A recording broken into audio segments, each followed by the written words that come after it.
So I just got done from seeing Red 1, and man, was it embarrassing. Unfortunately, I was not smelling what The Rock was cooking. In fact, he wasn't cooking at all. He was reverse cooking. Now, I'm going to start by talking about The Rock because, as typical, he was really betting on this movie to be like the best movie ever, something really done. He even was talking about in an interview where he was like, oh, if this movie was an IMAX, the same technology that was used for Oppenheimer, a really good movie, then yeah, Red 1 would have been amazing. I'm sorry to say this, Dwayne Johnson, but unfortunately that would not have changed the outcome of this film. It was still pretty bad. There are some redeeming things, I will be honest about, but so much of it was just so bad. Red 1, more like Red 2 out of 10, because that's kind of what I'm giving it, maybe a 3, but I'll decide at the end. And this, again, was just one of those movies that I was forced to see against my will because of my girlfriend, so yeah, shout out to her. One big complaint with Dwayne Johnson that he keeps getting told is just he plays the same character in every one of his films. He just clearly will not drop his pride in any project that he's in. It's so obvious he controls so much of how the movie goes. It's almost as if he's the director and the writer. He might as well just be the movie. He does this with every single movie, and I'll tell you what, at the end of this review, I'm going to give you some feedback, The Rock, and I don't expect you to even listen or even take this, but hey, I'm just going to give you something, I'm going to give you a freebie. So about the movie, so it's pretty much the plot is Dwayne Johnson plays a security guard for Santa Claus, and you know, Santa Claus is about to be on his way to do his Santa Claus things, but oh no, he gets kidnapped. And so Dwayne has to work with Chris Evans' character, Jack I believe his name was, who can apparently find anything. Yeah, this is the level of writing we're dealing with right now. So those two work together, kind of like buddy cop movie, you know. They adventure around the world trying to find out who kidnapped Santa and save Christmas. Like, oh my god, even just saying that out loud just shows how ridiculous this movie is. Fun fact, you probably all knew this movie had a budget of $250 million fucking dollars. Holy shit. Any movie more than 200 million is just like this movie better be the best fucking movie of the year, because oh my god, where did that money go? And yeah, go figure, this movie is barely even making a fraction of that. It's gonna need at least 625 million to make a decent profit, but nope, it's barely even making 50. I'd say at best it can make like maybe 100 million, maybe, if it's lucky. So yeah, overall the premise of this movie is kind of stupid. I mean, I don't know, maybe it was not stupid, maybe that's not the right words, but like a Christmas movie, like with The Rock, where he has to save Christmas, it's like, I feel like there's a million of these movies. J.K. Simmons plays Santa, and, you know, for his performance, it feels like it was phoned in. It feels like he just did not care for the entire film. He was barely even in the film. He was, like, asleep half the time.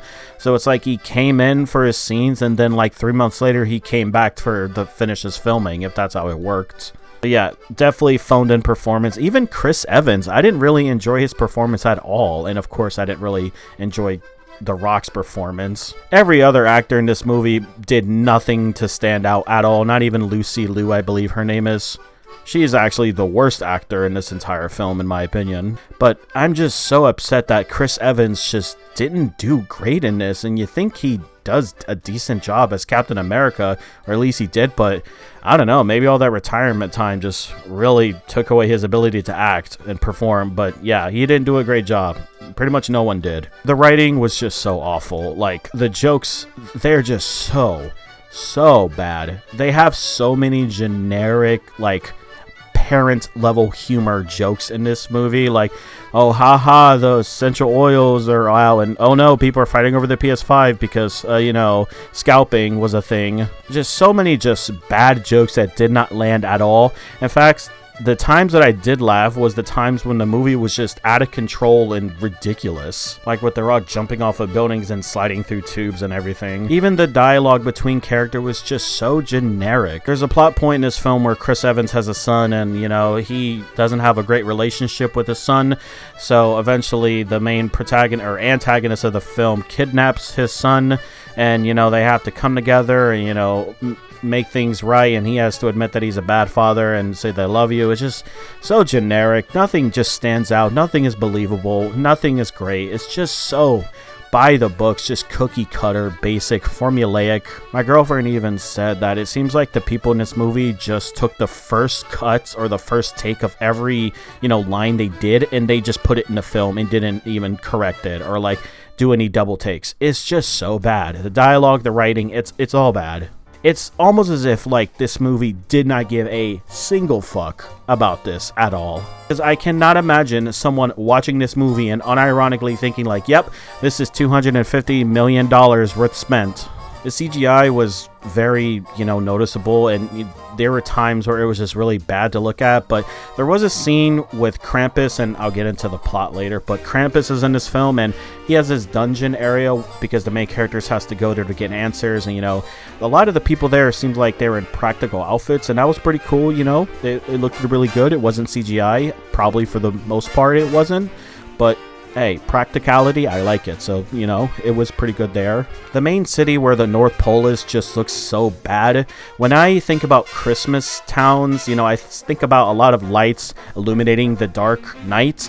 In this movie, the entire city was just pitch black, and there was just these spots of colorful lights here and there. It just did not look like a Christmas town at all. It looked like a modern day city, if anything. So yeah, this movie didn't even feel like a Christmas movie. It felt so dystopian. I don't know if I'm the only one, but oh my god, this movie did not look like a Christmas movie. Now, take example the Polar Express. When they get to the North Pole, you can tell that it's a Christmas town because of all the lights and the decorations, and you get so festive.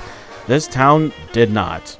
Like, if I were to just show random people, a picture of the town in this movie, they would not be able to guess that it was a Christmas town. I guarantee you it. There were some cool little nods, to like, oh, there's the North Pole, the original first shop. And, I thought the structure of the city was also pretty cool. It looked cool with the tubes and everything.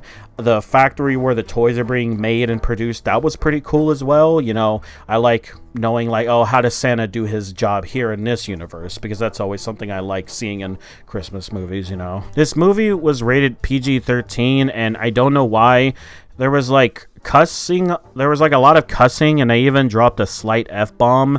And for the violence that was in the movie, because there was some violence, it was very tame, but also not tame at the same time. It was kind of all over the place, so I don't understand this movie at all and who it was trying to really reach. I mean, I guess if you want to see The Rock save Christmas, I guess this is the type of movie. When I went to see, there was definitely a lot of, ages, that mixed and varied, so I don't know. It's just The Rock can really just, anytime he's in a movie, people will just go see him. It doesn't really even matter the quality or like what even is the movie. This movie dealt with a lot of like, getting back in the Christmas spirit, because The Rock had this whole dilemma where like he couldn't see the magical or the joyness inside of people, because apparently he has this thing where he can see the children in people when they have like Christmas joy. At first I thought it was kind of funny because he was like, oh, I love the kids, I love them so much, but he meant it like really like he enjoys seeing the Christmas spirit inside of people. I don't really know how that makes sense, because people are not like that all year round, and they're pretty much only like that like during Christmas.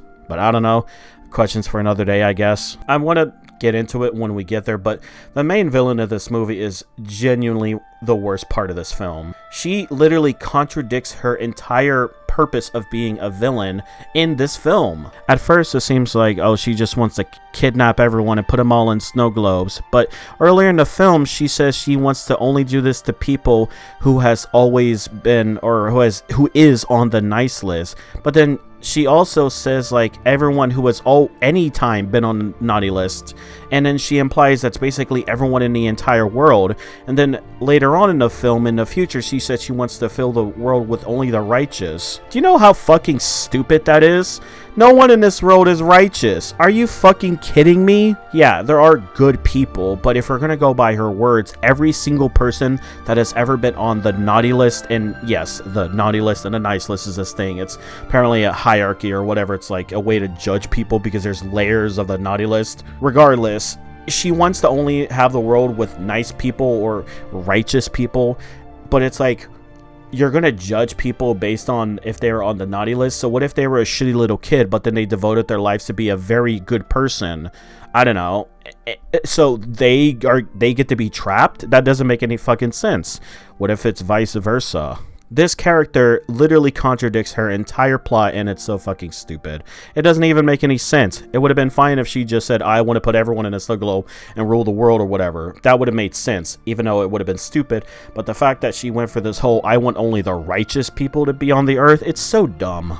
Also, what is the point of having the world filled with just righteous people? What are you going to do then? It's pretty obvious this film just wanted her to just trap everybody in the entire world in a snow globe, but oh my god, why did she have to say that? I don't really have much to say about cinematography or music. I thought the editing was fine. I mean, it's your generic, like, The Rock superhero movie. I kind of put those in its own category because The Rock, again, plays the exact same character, and it seems like all of his movies are pretty much the same. He's the same person, this person who really just cares about this one little thing, so he's super relatable, and yeah, that's really all I gotta say about the specifics of this film. So yeah, now I'm gonna talk about the actual plot, because holy shit, I wrote down so many things. There were so many times where, like, I was laughing at this film and other people weren't, and I always kind of hate and love doing that, because it's like, I always hate to be the guy that just laughs at something that no one finds funny, but holy shit, there were some times where it's just like, how are people not laughing to this? So yeah, you know, it's Christmas time. Well, actually, the movie starts, you know, with a flashback. You know, Jack is this kid who doesn't believe in Santa, and he proves it to some other kids, and he says, like, oh, I'm good at finding anything, because he finds the presents. And then his dad tells him, like, hey, Santa's real, so could you stop being a little shit, you know, for once? You know, that doesn't really change anything. They just wanted to set up that he's a good finder. Eventually, he's in the future, and it's like 30 years later. He's like he's now stealing things, by the way, and he's like stealing coffee, newspapers, and then steals candy from a baby. Yes, this is the level of writing we're at right now. Eventually, this was all because he wanted to get inside some like security place, like some building, to like access some files or whatnot for his current job. That'll come in later. Then we cut to Santa Claus, like the actual, real, genuine Santa Claus, played by J.K. Simmons, you know, asking kids what they want for Christmas and everything. You know, this is where they put in a lot of bad jokes that no one really thought was funny. And, you know, The Rock and them are talking as they're leaving from work about, like, oh, hey, by the way, this is your last day of retirement.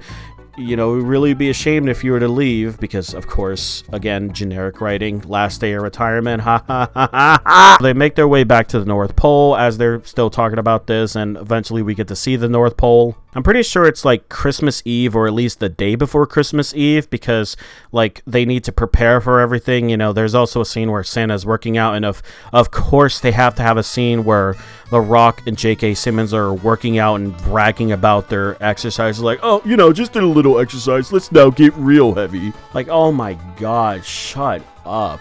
Like, that's just one thing about The Rock. It's clear that his ego is just so massive. Like, bro can't have a single movie without him bragging about his workout routine. It's here then that The Rock, or Cal, his name is, I guess. Yeah, Jack Cal, whatever. Cal gives his letter of resign or resignation, whatever the word is. He's like, hey, I'm gonna resign, but hey, this will be my last one, you know. This is it. Let's make it a good one. You know, eventually he then goes on a stroll, and he then sees that some lights turn out, and he reports the maintenance, and he quickly figures out that a lot of lights are going out. He calls maintenance, and he's like, oh wait, where's Santa? Because he left him. And then it turns out Santa got kidnapped, and there's this crazy chase scene where he's like jumping off buildings, sliding down tubes. Kind of entertaining, kind of fun, but eventually turns out that the guys who kidnapped Santa got away. Yeah, now they need to go find him. We cut then to a scene where, well, before then it turns out that Jack, the finder, was kind of responsible for, you know, Santa's kidnapping. He sold some information and some files to the main villain who was trying to get into the North Pole, and they found the secret location. They kind of rip it off from Wakanda and the Avengers, where it's like the city is there, but it's protected by an invisible force field. You know, it's whatever. It's how else are you going to hide the North Pole? It's like you kind of have to do something like that. Eventually, Jack gets found out. You know, people are trying to hunt him and chase him, and he gets kidnapped by the, what are they called? Mora? Yeah, Mora is a group of people who basically tell Jack that, yeah, mythicals are real, you know, like the Easter Bunny, the Headless Horseman, you know, Santa Claus. Yeah, those guys, they're all real. I kind of find it very stupid that they don't elaborate on which mythicals are real and which isn't, because it's like, if the Headless Horseman is real and so is Santa, it's like, Where does the scale start and end?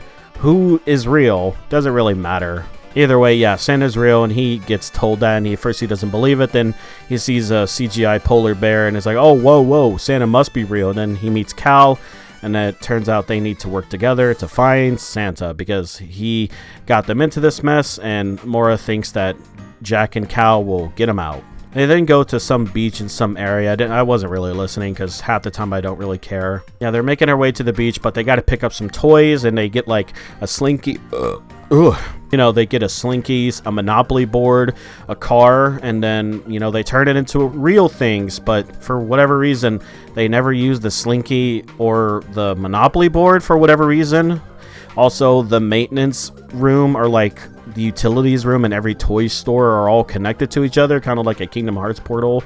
So I thought that was very funny. They eventually find the guys who were working with the main villain, and it turns out that the main villain is some witch. I don't really remember her name, but if you speak her name, she'll hear it. And Jack says the name out loud, and she's then summoned and possesses this one guy, and summons some snowmen to go fight them. And yeah, Jack and Cal now have to fight them all off, and turns out their weakness is just pulling out their little, you know, carrot nose. So yeah, you know, they're not really scary anymore. Just pull their carrots out. They're not big and tough. Oh yeah, before all this, there was a scene where, like, Jack, like I mentioned, Jack has a son, and he doesn't have the best relationship with him. The son is very, you know, nonchalant and doesn't really want to hang out with his dad, but mentions a jazz concert, and you know, he says it because he really wants his dad to go, but Jack didn't really pick up on that, so he eventually doesn't make plans to really go. So, you know, oh, he's a bad father, guys. Oh no. But yeah, before all that, they meet the main villain. I really forgot her name, Grenell or whatever.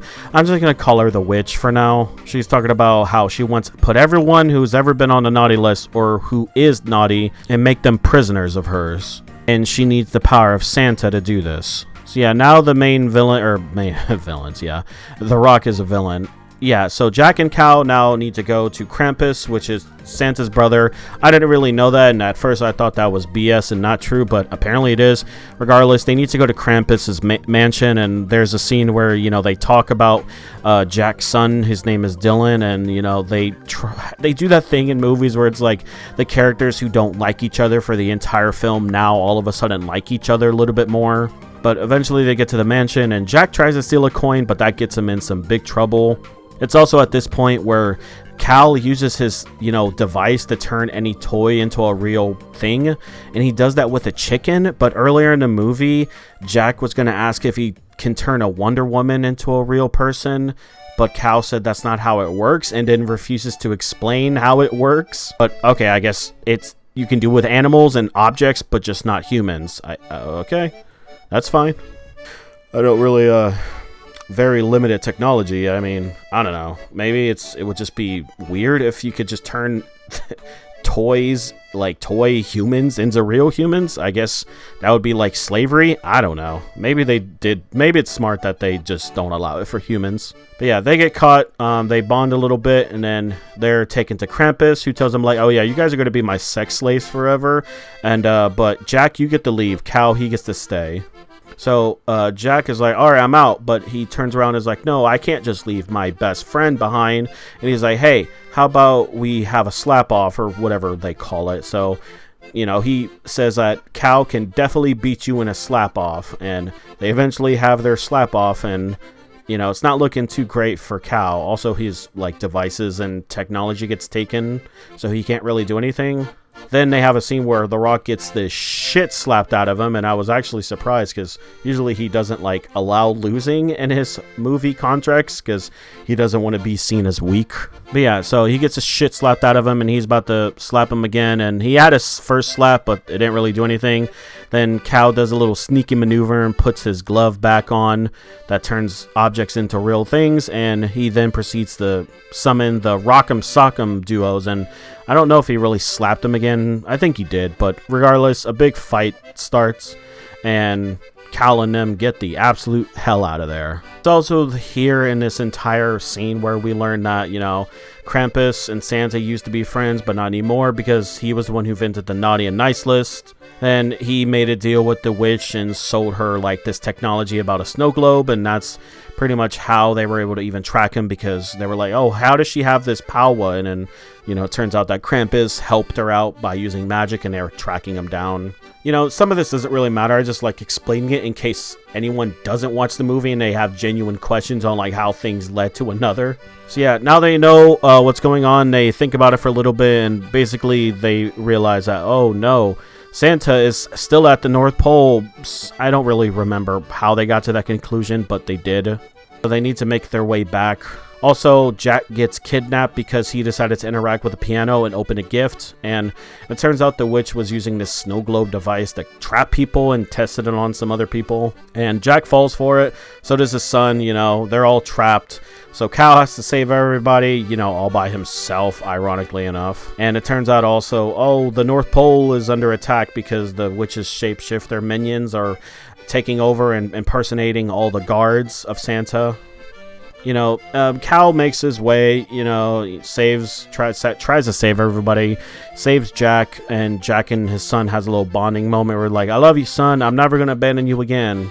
Cal breaks in and saves them, and then they save all the other guards, and then they decide to have a big old fight. Everyone fights, including the chairman of Mora, which is in charge of, you know, all the mythics and whatnot. Nothing really too, like, exciting. I mean, sure, the fighting was cool and all. You know, everyone did their thing, but then they do what they did in Fast and the Furious, where the witch is making her way to turn everyone into snow globe slaves or whatever. And she runs down the walkway with the reindeer in the sleigh, and it's like 1,000,000 miles long, and it's, like, not that long when you look at it from other scenes. But for whatever reason, during this scene, it was extremely long. Also, there was a moment where, like, Jack and Cal had super speed. Like, they were just catching up to these giant fucking reindeers because the reindeers are giants. But yeah, they catch up. They fight her. She uses her magic, you know, back and forth, all this and that. And then she has her final form, and then she turns into a giant witch monster with a tail. And, you know, they're on this bridge, and she could easily grab one of them and throw them off the edge, but she doesn't do that for some reason, and I don't know why movies keep doing that. And yeah, shit's looking bad eventually. Oh yeah, by the way, Santa is, like, needed to do this. He's, like, kidnapped. And then Krampus shows up, and he's like, hey, I'm gonna save everybody and fight off the witch. I guess they used a date or whatever, and helps defeat the witch. And yeah, that's about it. I really don't know what happened after, like, during this scene. It was just kind of a blur. But yeah, the witch gets defeated. Everyone gets saved. They still have Christmas to make, like, oh no, Christmas is in a few minutes. They do their final preparations, and Santa is like, hey, Cal and Jack and Dylan, you all want to come with me? You know, because even though you guys need to go to sleep, yeah, let's deliver some presents. Then we get to the moment I was expecting to see, like, how does Santa do it? How does he deliver the presents in this universe? And it turns out he's just a parkour master. Throughout the film, him and Cal had this technology to make them really small and big. It helped them in the fights, but Santa uses it to, like, deliver presents whenever he needs to get into tight spaces. And yeah, he just uses the power of shrink ray. I guess it's implied that they have super speed while doing this, or at least they can slow down time, because at the rate he was delivering presents, it's like, how the fuck are you going to get to everyone's house and deliver their, like, the 6 presents per person? It's like, it's not going to happen. So yeah, like, I'm just going to assume time travel, or, like, you know, they can do chaos control or whatever. Eventually, you know, Christmas is saved. Nothing ever happens. No one ever realizes that Santa was out, you know, for the count. And Cal looks at Jack and his son, is like, oh, I can see the kids' spirits. Christmas is saved, or something. Like, I do love Christmas. I'm not going to quit anymore. There's definitely going to be a sequel to this film. There's not going to be a sequel to this film. And then I'm pretty sure that was it. I mean, I don't know. There was probably a musical at the end. They played a lot of Christmas music. So yeah, that's the film. I kid you not, it was so generic. It was so boring. It was so bad. It's so not worth the time to go see this film. I realized when coming out of this film, I was like, it's not even Christmas. It's November. I kind of hate when movies do this, and it's like they release out-of-season movies. I don't know if it's because they do that because posting it early makes it to where it's in theaters long enough to get reviews, and when it is time for that holiday, you know, I guess the movie is out and like everyone can just see it more and it's more readily available. I guess it's because, you know, people are actually gonna celebrate the holiday and not, you know, watch a movie and go out. I don't know, but I really wish people would stop posting out of season movies. It's so weird. But yeah, this movie is not going anywhere. This franchise isn't going anywhere, sadly. I mean, I guess fortunately, because this was just not it. I feel like no actor gave a shit about this movie at all. And typical, The Rock was on social media talking about, I guess he wasn't on social media, but in his interviews talking about how, oh, this movie could be amazing if it just has the right tech or the right people. That's not what's going to save this movie. But I will say this, I know what can save your movie, The Rock, Dwayne Johnson. Here's what you do. So first off, the biggest complaint is, you play the same character every single film you're in. Your next film, after Moana 3, you need to actually play a character that is relatable and a character who like goes through a super serious moment, whether it's good or bad, like maybe a tragedy, and you need to actually express emotion. One of the biggest things about The Rock is like he doesn't drop his pride for anything. He's literally the same person every single film, and it doesn't matter what he's in, he will never change it. Dwayne, if you want to be in a good movie and if you want to receive your recognition, maybe for best actor of the year, you need to drop your pride. You need to actually get into the character and be someone different. Now, I know it depends on the writing of the film, and that's the next thing. The writing of your next film needs to actually be unique and original. It cannot be, you know, generic or like very cliche. If you're somewhat in control of the next film that you're in as far as writing, just don't make it something generic, or don't make it something where it's like, oh, another one of these types of films. Actually try to make something new and unique or something different. You know, tell a new story. You know, these are what the critics are looking for when they watch a film. They want to be told a different, you know, new, unique story. If they get reminded of other films that do something better, they're not going to give a shit about your movie. And I guess budgeting could be one thing.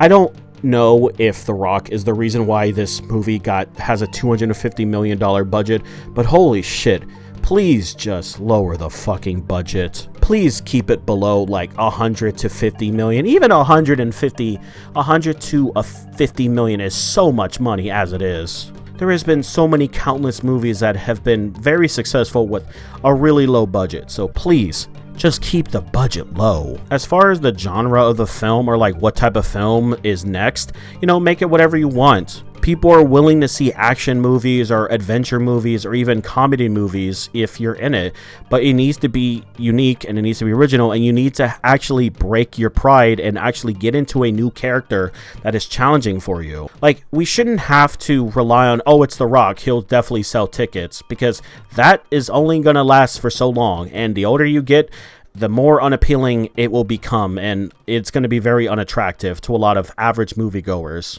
You can't just make a film and you can't just be like, oh, it has The Rock in it, therefore it's going to sell tickets, and just expect that the movie's going to be good. Please just trust in the movie and trust in the project. Please don't, you know, rely on you and you alone. When you make a film, you are part of a team who wants to make a project. Yes, you need to make money, and that's understandable. That's obvious. But you have to understand you need to make a good film. Because if you don't make a good film, why the fuck would people bother watching it? It's simple. So yeah, there you have it. You know, drop your pride, drop your ego. Actually get into a character that's different and unique. Have a story that's very, you know, original, not something that's a carbon copy of others. You know, trust the process. Don't rely on outside factors. Don't cope online, and don't hype up this movie about a lot of stuff, you know, and just, you know, tell a story that you think people will enjoy. Don't tell a story or make a movie about something that you just don't even give a shit about. I'm only saying this is because it clearly feels like The Rock is in charge of every movie he's part of. So yeah, please listen to your director, you know, or like the writers.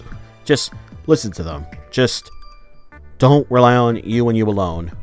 And if anything, if you really want to surprise people when the marketing comes to the trailers, how about you just don't even show like your name or whatever? Don't make it seem all about you. Like, don't put your name or your face plastered all over the film, you know. Trust in the project. Be part of the team. Also, please don't have a giant fucking, you know, salary for the movie, for God's sake. Yeah. I don't know. I'm just thinking of a movie. Like, think of a movie where, like, you're a coach or a football player or whatever, and, like, you lost a family member, or, like, you lost a really good player, and you have to cope with the feelings of, like, this new loss, and you have to carry this burden onto the new season or a new, you know, performance or a new team. I don't know. I literally thought about that in 5 seconds. That seems, like, very generic, and give it time. Think of something creative and unique, and there you go. Don't do what I just did and think of a plot in like 5 seconds, because that was stupid, now that I think about it. In fact, I'm pretty sure there's like 5 other movies with that exact same premise. But yeah, that's all the free advice I'm going to give you. You're going to have to pay me for the rest of it. You can follow me on Twitter if you want, and I'll give you some more advice if you want. All I ask is that you give me a free supply of your energy drink, BOA, or whatever it's called, and yeah, put me in your next film. I'll do that. That's all I ask for as far as payment. But yeah, as far as this film, yeah, Red 2.5 out of 10. That's what I'm giving the film. I can't give it anything higher. So yeah, what'd you guys think of this film? Did you like it? Let me know. Talk about it in the comments below. Talk about anything down below. I don't really care. This was a very long recording. Have a nice day, and Merry Christmas? Or Happy Thanksgiving? Yeah, have a nice one.